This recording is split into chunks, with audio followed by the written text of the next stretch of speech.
Colony ఆధ్వర్యం లోపల ఏర్పాటు చేసినటువంటి కోవంతుల ర్యాలీలో పాల్గొన్నటువంటి కాలనీ కుటుంబ సభ్యులందరికీ నమస్కారం తెలియజేస్తూ, పాకిస్తాన్ ఒక ఉగ్రదేశం, ఇది ఆ ఉగ్రదేశం మనల్ని నవ్విస్తూ మన యొక్క భారతదేశం యొక్క ఆస్తుల పైన, భారతదేశ పౌరుల యొక్క మాన ప్రాణాల పైన విశ్వాసాలకు ఒడిగడుతూ మనకు నవ్వింపు చర్యలకు పాల్పడి మన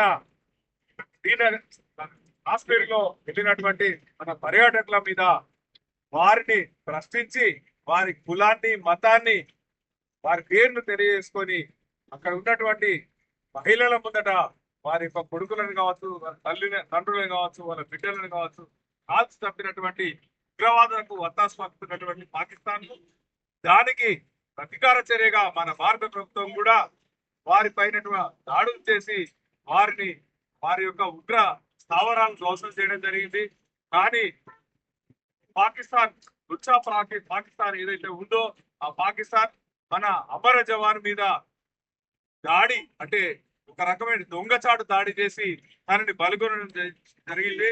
అతని యొక్క మురళి యొక్క ఆత్మకు శాంతి చేకూర్చి అతని యొక్క ధైర్య సాహసాలకు మనందరం కూడా ఈ రోజు పొగొందిన ర్యాలీ రూపం లోపల వారికి నివాళులు అర్పించడం జరిగింది.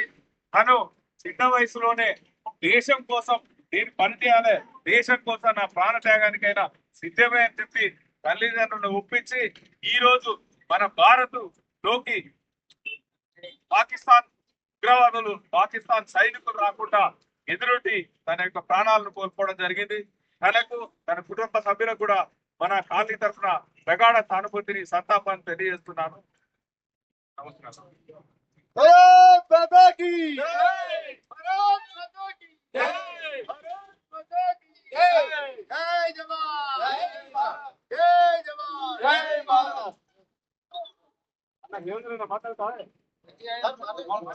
సార్ మౌనస్ సార్ ఒక్క 2 నిమిషాలు మాట్లాడు అదే 2 నిమిషాలు సరిపోతుంది.